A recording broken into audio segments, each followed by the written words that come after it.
Hey, welcome to Greenlight. My name is Jovanni Santos, and if you haven't subscribed here yet, please do so down below.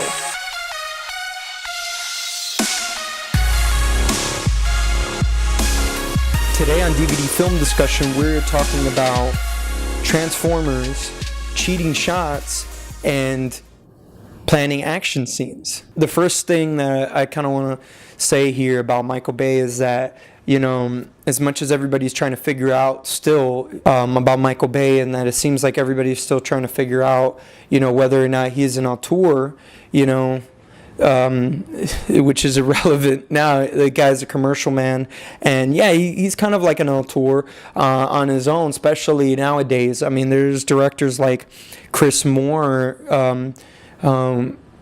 recently, most notably did an action movie. It was Die Hard 5. Can't remember what it was called. Wow. I Like to Live for Your Die Hard, which was part 4. But this was, A Good Day to Die Hard. So A Good Day to Die Hard was actually well done, but Chris Moore is not going to have the type of angles and shots that Michael Bay will have. He's the kind of filmmaker that doesn't... He's all about offsetting the camera and making sure it has an interesting angle to look at the action from. So with that being said, it's always on what the camera sees, and he understands that. That is the major point I'm trying to make here, is that he understands that. And with this scene alone, this is just a talking scene with Shia LaBeouf and Megan Fox surrounding. They're in the car. In Bumblebee car, and the car is static. The camera isn't, though. It's on a dolly, and it's constantly swaying and moving, and looking at them and jerking a little, and getting some light leaks in there. The real light leaks on set. They really did that. So, and they had a blank background. They did this again in Transformers Part 2, which they kind of show you. They have it's at night, so they have, it's just a black background, it's just a black sky. They don't light for that. Camera shakes, little light leaks. I wouldn't say it's natural light leaks. It's light leaks that they added there on set. It's a light that's either on the right or left side of the camera lens, pointing at it and smacking the light onto the lens, which is something that J.J. Abrams does a lot, and he does those lens flares and stuff like that a lot.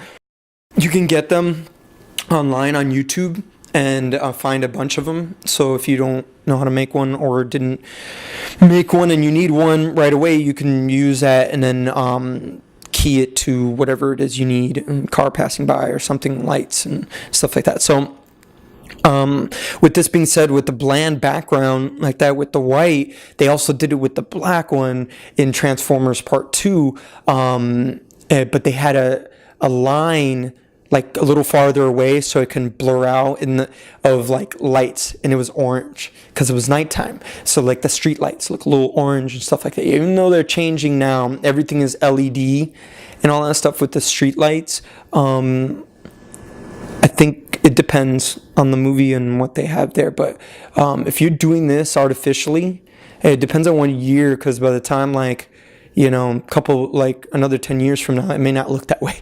You know, it would be all like lit up with LED lights and stuff. So, but the orange works right now, and you can do that. And if not, you do it the other way. But orange little lights, like Christmas lights, really far away in the background, in the distance, like you have it way in the background blurred out, and you're moving that camera, and it's always moving, and you get in front of, you could have it behind the car, you could have it on the side, or wherever it is the camera is seeing, and it just behind that it should just be total black. It just like to look at Transformers Revenge of the Fallen, you'll see all these little things that I'm talking about. These little details give that feeling. Ilt, a new guy I worked with, I thought I was going to give the guy a heart attack. I have a question. Yeah. He's just, I can't get the observatory. It hasn't been shot in 5 years. And I said, it's a big movie. You can do it. Go to the mayor's office. You can do it. This is the path. See right in there? This is where he's running, and the Black Hawk's going to come right up on that edge there. Can we even do that? Helicopter running there? Yeah.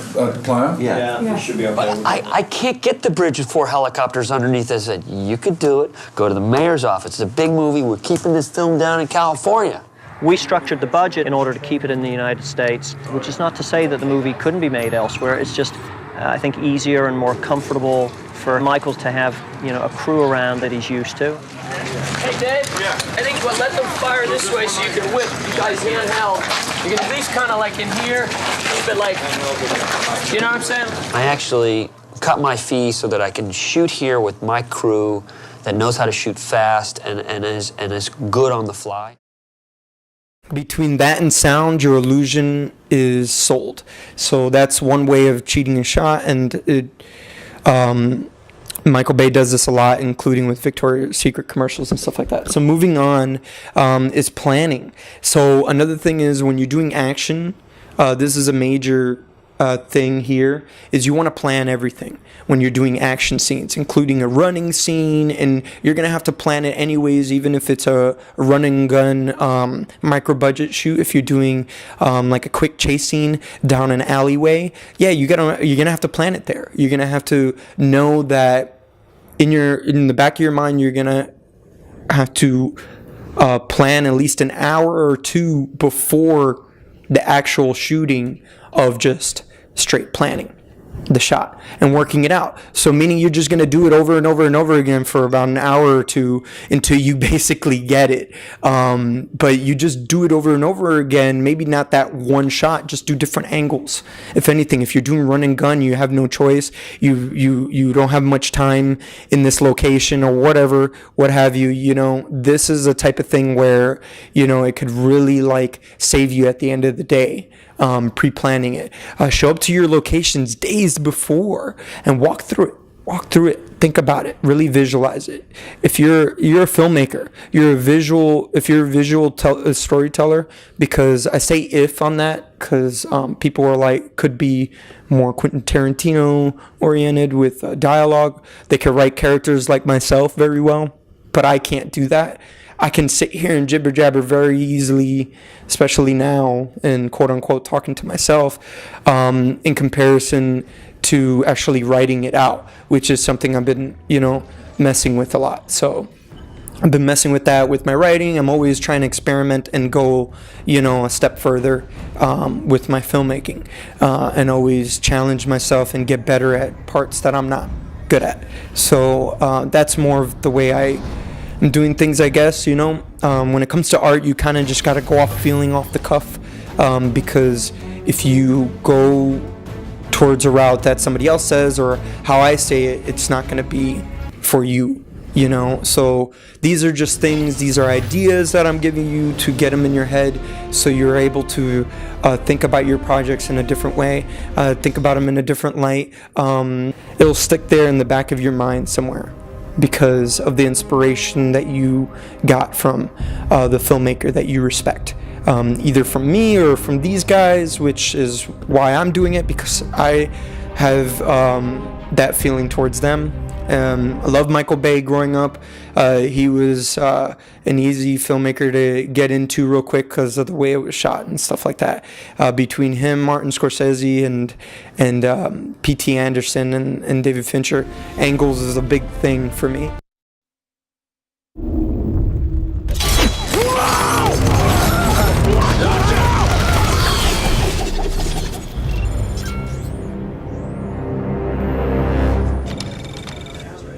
There's this Decepticon called Scorponok that's tracking them, and he's tracking them under the sand.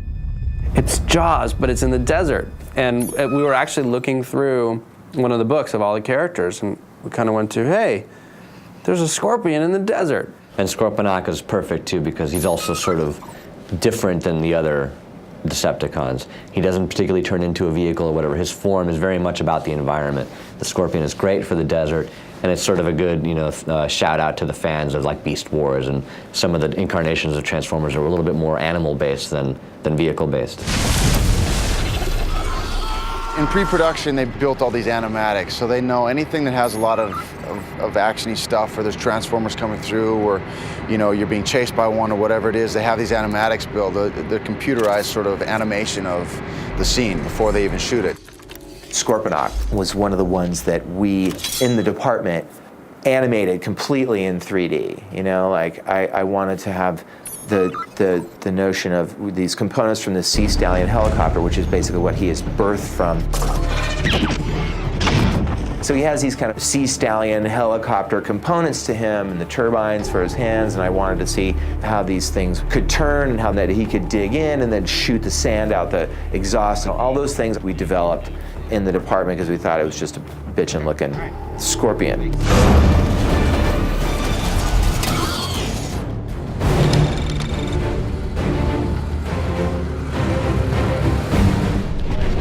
It's not like these, but there were some that didn't look, that were taller than that. These are target practice? Right now we're at Holloman Air Force Base in Alamogordo, New Mexico. It's actually a very active military base because they do a lot of support work for the war effort in Iraq right now. Since it's a missile range, everywhere you go, there's a chance of live ordnance. You go to this fence on the Scout, and it says, don't walk in. Live ordnance could be possible, unexploded bombs, blah, blah, blah. And I'm like, okay. So we step over the fence, and it was weird walking. And I kept walking, but looking down. And so we actually had a minesweeper clear when we shot there for a good 5 acres. You see a little bit of go, and then the two mandibles. Kenny, move over this way. Yeah. But the idea that they bust through and then the wire pulls them away, Probably no matter what, you want them on, either side. And let's, it'd be nice, whatever he does, it should be small and build, like a crescendo. We are on Holloman Missile Range. Don't pick up anything with a red tip that looks like a bomb.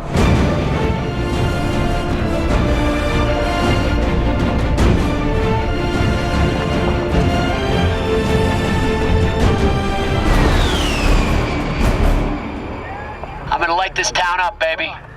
Ready!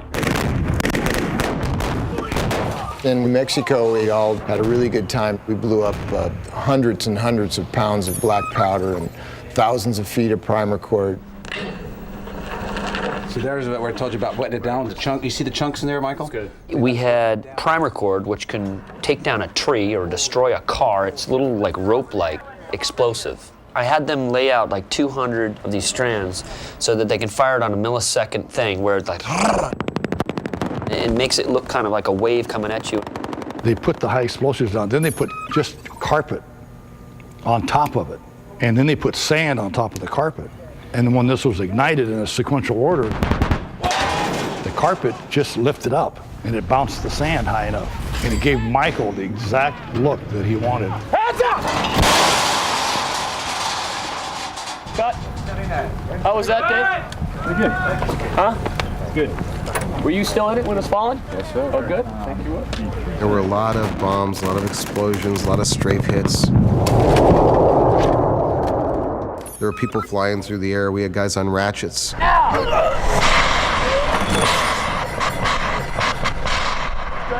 So what happens in this shot, besides me squinting like crazy, is Scorponok is running through the ground. Do. Of course, I'm not the smartest ranger, so I'm looking around. He's right behind me. Thunk, right through the chest, and then clunk, takes me back and eats me. Apparently, Decepticons eat children. Ta-da! That's good. The idea is we're trying to time the sand so the burst out happens with Scorponok. We're imagining where his entrance point would be in the sand. At some point we might change our actor into a CG replicant of this guy to be able to manipulate him.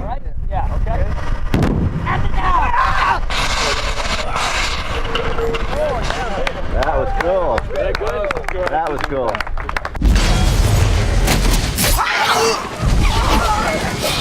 All right, let's go to the tail, please.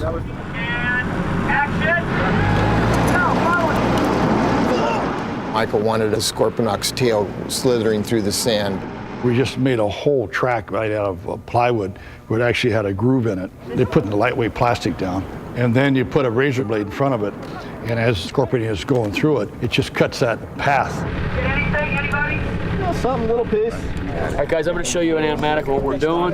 It's a pretty cool shot. It's a trailer shot we're doing right now. Watch this. It's the one where he jumps out.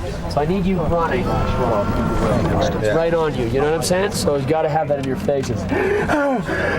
All right? All right. Trailer shot. See? Trailer shot. Which camera am I running towards, Mike? You're running towards that umbrella, guys. That umbrella is where we're running, all right? But the actors, they had to run, and I'm like, Tyrese, don't trip, because that's a real explosive. If it goes off, you better run. All right, y'all. This is it, Jack. The trailer. Full throttle. I mean, this is more heroic.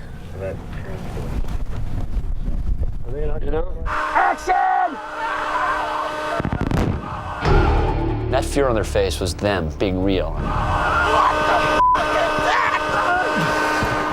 And I said, just remember to, at one point, to look back and look up.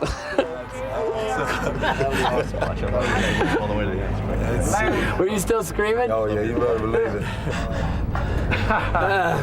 That's great. I think That I was broke really my back.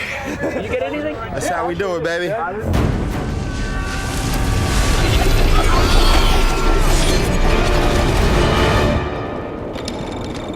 In each of the shots that we set up, we have to have a representative size for Scorponok. We want to mark where this is, where the trench is. This is the ILM sphere. Gives us a lighting reference for every environment that we're in. It helps the artist back at ILM to correctly place all the reference lights and shadows and kind of match everything and make it look like it sits back in the plate. 3, 2, 1, action. You can see in the plate, we had really good elements to start with in this case. And anybody that works in CG knows that sand is one of those things that you just, the minute you hear that, you start to think, oh, you know, the particle work that's involved with sand can really drag out. You can see in this plate right here, as these primer cord elements go off, we get this nice plume of sand here. And what we've done is taken that same thing, left it in the plate, and added our robot inside there and sort of buried him in depth. And then as he comes forward, we reveal more and more of him.